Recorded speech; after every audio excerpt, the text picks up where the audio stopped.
Foundationally, one of the best things you can be doing to generate listings and growing your business is geographical farming. We got somebody that does it really well with us today, Molly Slagle out of Houston, Texas with Molly Sold It. You're not going to miss this one.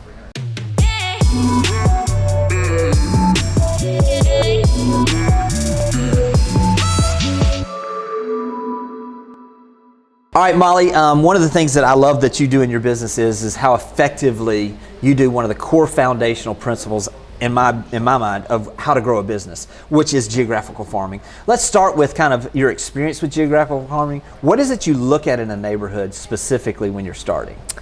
So everything in what we do is a math game, right? It's a statistic. I pull the statistic for the neighborhood, and if there is it needs to be at least an 11% turnover for it to be something that would be worthy of my time and investment into the effort that it takes to consistently farm a neighborhood. Remine is a program that's really helpful. I know we have access to that, and it gives me the data I need to really also see like how much equity a person has in their home, the age of the homeowner, the age of their children. The data that we have access to it's really mind-blowing, and it can drive if you choose that neighborhood as your farm or not. But really 11% is my sweet spot. So I will say, really, in my opinion, if you don't do the research in the beginning, you may get lucky a few times, but you're going to miss. This is a way really to increase the opportunity for you to have success. As you mentioned, the 11%. So if we're working on a 1,000 home neighborhood, 110 potential sales on average is what we've been looking at in the past. That gives us really the opportunity really to understand exactly where is our break-even point. How much are we going to spend? For us, I don't know do you figure out how much your average spend is per house on a monthly basis? I know we do. I do, yeah. It's important to me because I don't want to throw good money at bad, right? And as an aside, the other thing I look at, is there another agent that's leading that neighborhood? I pull those stats. Is there an agent who has more than 50% or at 50% of those sales? If there is, really I need to look at another neighborhood. And then I do pull my stats, my cost per lead on each of those. I try to keep it rolls out to about $2 a home a month. That's exactly what we do. I really want to keep my mailers less expensive, so I have some tricks of the trade I like to use there. But I also account for the cost of doing my community events, and one without the other is pointless.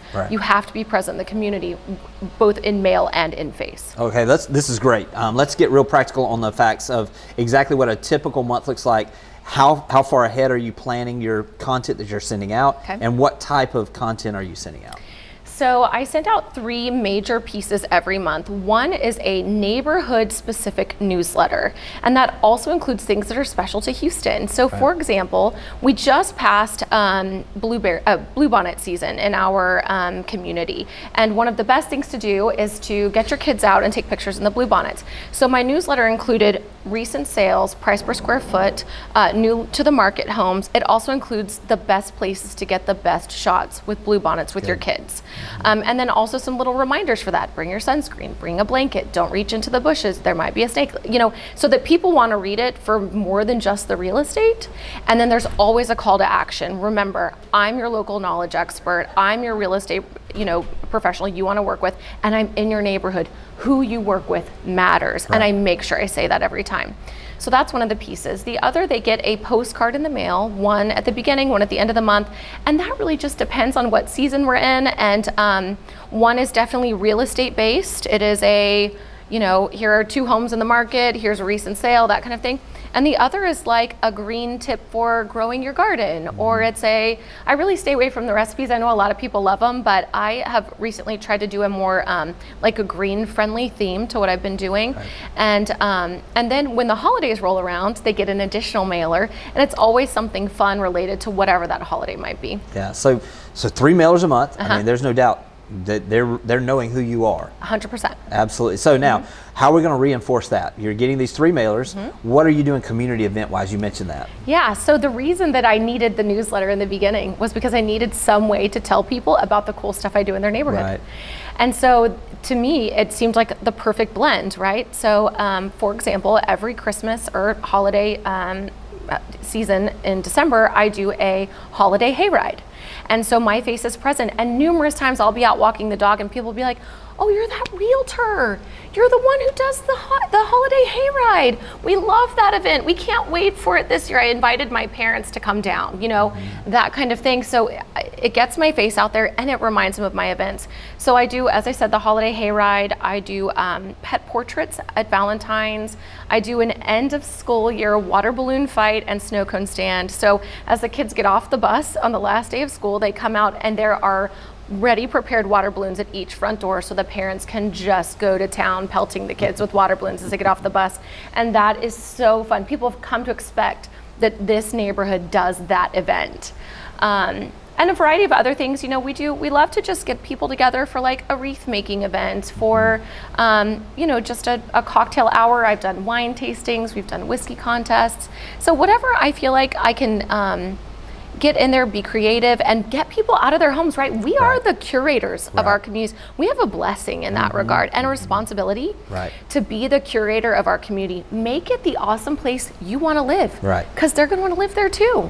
Do the things you find fun that you know is going to get them out, meet their neighbors, become that community that we all really want to live in. So this could get expensive. Are you using any sponsors, or how are you keeping your costs down on some of this? It does get expensive. I do, well, one, I use my local resources so much. Like, I'm a member of the mothers groups in each of my farms, and, you know, give some moms an opportunity to pull out their favorite you know, craft activity, or they want to donate this, they want to do that, because they also are curators of the community, right?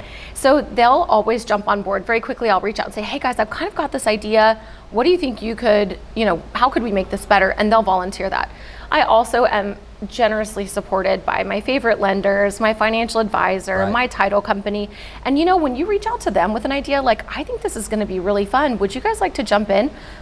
Almost all the time they want to. Yeah, this coming Thursday, I've got a really great event coming up with my financial advisor. Yeah, it's great. Yeah, and this keeps the cost down. Yes. But it keeps your exposure high. What now? Let's say you get those listings in those places. How are you making sure that you're maximizing the opportunity to let people see you doing business in those neighborhoods? What does that look like? Is it postcards? Is it what are you doing? So it's signage. I always put out really fun open house signs, always, and I typically invite, as part of my open house budget, some kind of like taco truck, snow cone stand, iced coffee, whatever, because it also garners the attention of that open house right out front. And that was something that really came along in COVID too, because we were, you know, having to do appointments and that kind of thing to get into an open house. My mailers are a big deal. I am very, very specific about how my mailers go out when a home is coming on the market. They get a coming soon, a just listed, and then I do one additional, like if I need to do a price adjustment or just a new photo on the front, and you know, like some other fun tagline about the neighborhood. But yeah, I do a lot of mailers. Yeah. What do you consider a successful farm after a year? Because maybe sometimes it doesn't work. Right. What do you do if it, you know, with where you consider it a success? Do you continue that? Do you go in deeper with that one? What do you do when you find one that maybe is not as successful? So after you're asked about a year, I don't actually consider a year a long enough time to work on a farm. A year is like a drop in the bucket. So if you're jumping on for geofarming, be prepared to be there for 2 years, really, because you can't see the efforts of your labor until, you know, you've been there about 2 years. If I'm not getting, I mean, I add up what the costs are to do these things. If I'm not getting a listing that one covers, right, or a sale that covers that cost, and then an additional, then I'll really look at it. Because if I'm only getting 2 listings or 2 deals out of geofarming, I'm probably not doing something right. If my numbers with, you know, 11%, there's not another agent, then I'm not doing something right. So before I scrap the whole farm, I literally just look down and say, okay, well, what am I doing wrong that I could do better, that I could do differently? Right, that's good. All right, listen, I know this has been of value to people. Molly, if someone wanted to reach out to you in Houston, Texas, what would be the best way to do so?